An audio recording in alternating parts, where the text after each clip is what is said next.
Hey y'all, another late one to the game. However, I wanted this one to air close to Thanksgiving, so that's why I did this one so late. Thanksgiving is a time to be thankful, or at least that's what we do every year. I've never really been sure if people have actually been grateful though, because normally you go around the table and people say what they're thankful for, but it's always the simple things like I'm grateful for my family, or I'm grateful to still be living. And don't get me wrong, these are great things to be thankful for, but these don't actually go into depth. These are things that when we live our lives, we should naturally have these things. So I feel like when you're grateful for the things that you should already have, are you really truly grateful? Or are you distracting yourself from a deeper discomfort? I feel like a lot of times people use gratefulness and gratitude as a way to avoid confronting injustice or griefs or even just some personal stuff they got going on in their life. I feel like people say, I should just be grateful, and I've heard that a lot of times, and it's not just, I feel like when people say it like that, like, are you really exhorting people to be grateful, or are you menacing them by saying that it really could be worse? And that's my issue with Thanksgiving gratefulness. That's my issue with a lot of people's gratefulness speak, because it never really sounds like gratefulness to me. It sounds like begging for crumbs and accepting the crumbs when you know better is on the horizon. And that's what I want to talk about. Thanksgiving is that time where we pause, we reflect. It's also the end of the year, so we're gathering together. And I just want to think about the fact that we're not just saying thank you for what we have that's already good. We don't want to use gratefulness as a shield to not think about what's going on. So let's have that conversation about gratitude. Not as a perfect solution for anything, but gratitude as a practice. A way to take baby steps towards taking control of our lives and changing things, and not just being grateful for things as they are. So yes, let's be grateful for family, for food, for everything that we are able to enjoy. And it matters. But sometimes we're using this gratitude the wrong way. It becomes a mask. It becomes a way to avoid the hard things that are going on in life. So let's talk about gratitude as our pathway to being honest, to changing things, and to taking control of our lives and living more fully. Because gratitude isn't about pretending everything is perfect. It's about seeing clearly both the blessings that we hold and the hopes that we still reach for. So when you're being grateful for some of these common things, are you really grateful, or are you avoiding something? Because you could just be pretending that everything is fine even when it isn't. So, and that's where that whole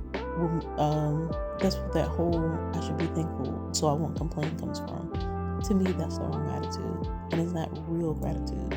That's avoidance. True gratitude says, I see the good, but I also see what can change. It's not about silencing what you're going through or silencing what you're seeing. It's about holding both joy and truth at the same time. When you pair gratitude with hope, the kind of hope that believes in things not yet visible, it says, I'm thankful for what is, and I trust in what can be.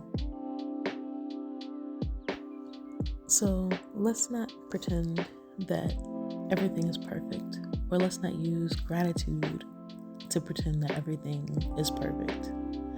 Let's use this time to pause and reflect. Gratitude should make us more aware and not less.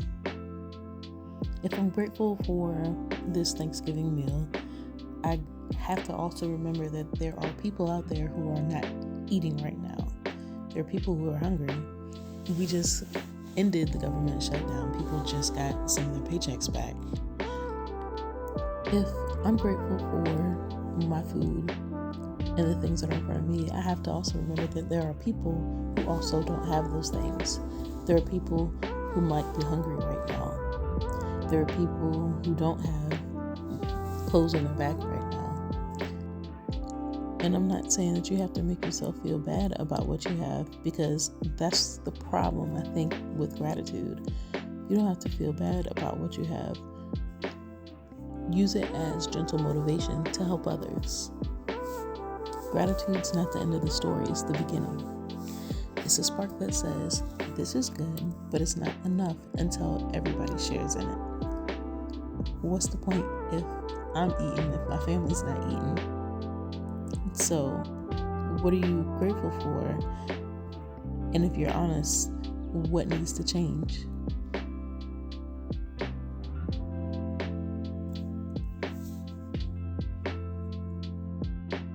So let your gratitude this season give you courage.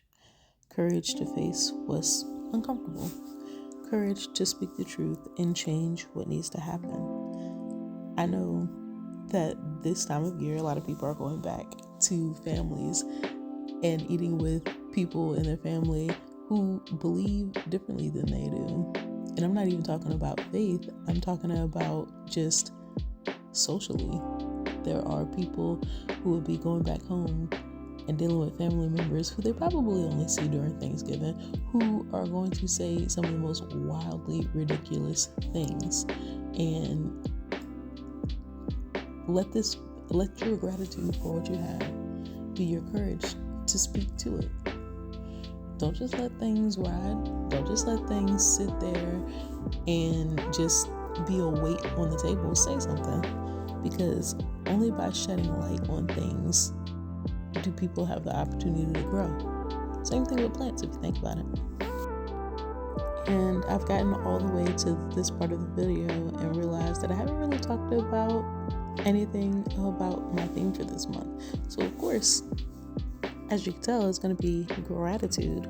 But my saying that you already saw me color in, even embers sparkle. I hope that it speaks to resilience and hope and just your presence. I'm hoping that with this phrase, it kind of embodies that even if you're tired, even if you're worn down a little bit, you still have value. You can still shine. There's still something there. Hope. One of my favorite verses in the Bible is Hebrews 11:1, and I can let you go look it up because I don't want to turn this into a preaching session, but like even small sparks can reignite something powerful. And getting to the end of the year when we're getting tired, broke down from working, broke down from like just the ongoing onslaught of life sometimes, hope is fuel to keep going. Hope is fuel that there will be a better day.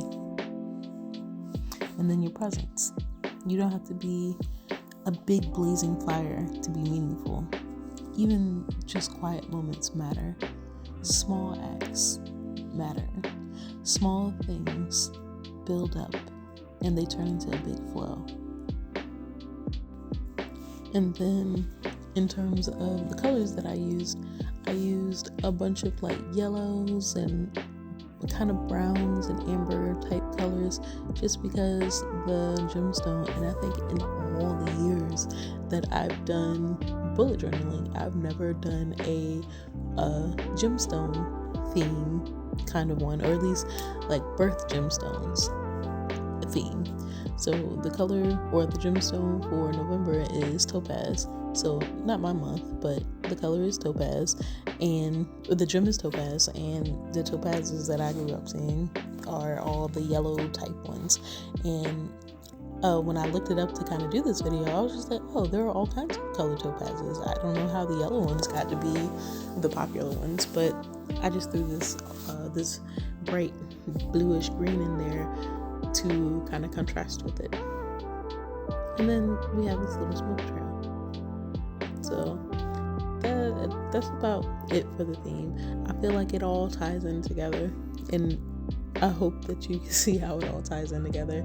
I know that it made sense in my mind over the weeks that I thought about this, and it kind of just kept building and grew into what it is. I also found this font. I think it's Big Thick like, or big, or maybe it's just thick black font. I think that's what it is. But I saw it on Google, and I was just like, oh, okay, maybe I can kind of imitate this a little bit. Like, I can't draw but so well, but here we go. My best rendition of thick black font.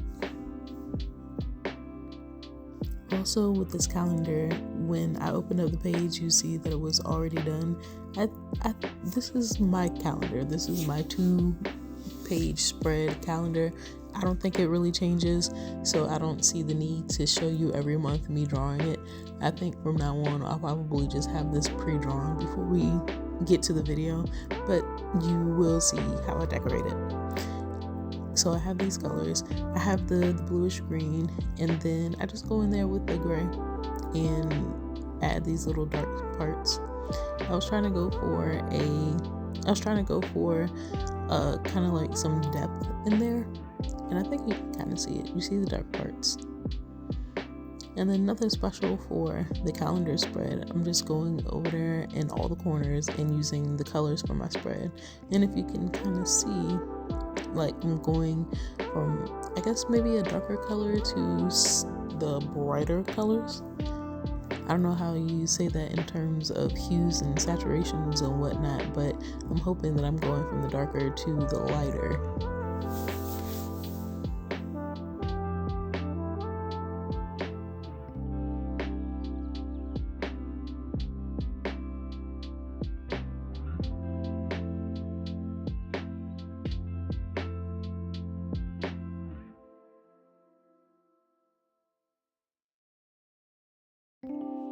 And as I open up to this spread, I told myself that I'm going to include 1 2-page spread every month that's kind of just like, if not necessarily a reflections page, just a all-around brain dump. These are some of the things that are going on. These are some of my uncategorized thoughts.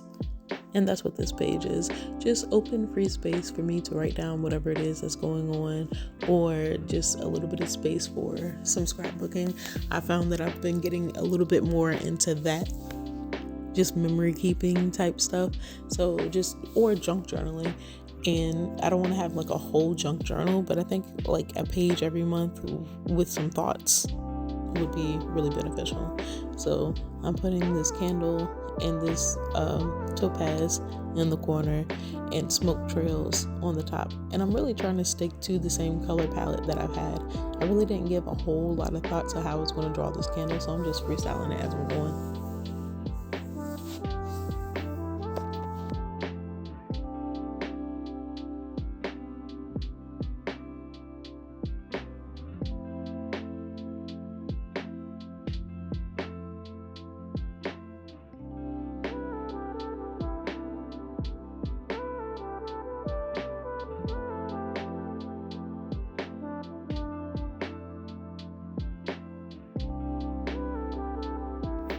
Okay, so let's keep going with what we were talking about. We're letting gratitude give us courage to face the things that bring us discomfort in life. We're letting it give us the courage to speak the truth. We're not going to get stuck in like that fake gratitude and fake platitudes. They keep you stuck. They whisper, don't rock the boat, don't do nothing. But gratitude, when you practice gratitude honestly, when you're truly honest with yourself, it says, because I hold value for what's good, I will work to fix what's wrong. And here's where hope comes in, because like gratitude just isn't blind optimism. It's the conviction that even if we don't see change yet, it is possible and we can work towards it. Gratitude says, I believe in what I cannot yet see, and I will take those steps towards it. It gives you the fuel to do what you gotta do to change your life. It gives you the fuel to do what you gotta do to put on your big boy pants or your big girl pants and get on that treadmill and lose that weight, to get in your journal and plan out whatever your goals are. It is the fuel to your fire. So gratitude should inspire you to take those small steps towards changing your life. And now that I'm done with my journal, let's do the final flip through. So I have the little crystals on the left hand side, and then on the right side I have like this month's motto, Even in Bird Sparkle, with a little mini calendar, just so I can go over there and know what month it is. I totally forgot to put November, but I think when you turn the page and see this big old November on my 2-page spread, I don't think I'll be forgetting that anytime soon. I have a space for the candles on the side with the little gems, and then I have a little space at the bottom for anything that's coming up that I want to put in there. This is what the 2-page spread wound up looking at. So it's mostly empty, but I just have some stuff in the corners. I may or may not write over some of these drawings, who's to say? But that is the 2-page spread. I'm very happy with it. And then this is my first week. Now this won't be relevant by the time this video goes out, but this is pretty much what all my weeks are going to look like this month. So if you made it this far, I appreciate you sincerely. Thank you for watching with me. And if you want to see more of this content, like and subscribe. Leave me a comment below and tell me about your Thanksgiving plans. I honestly want to hear it. All right, y'all. Bye.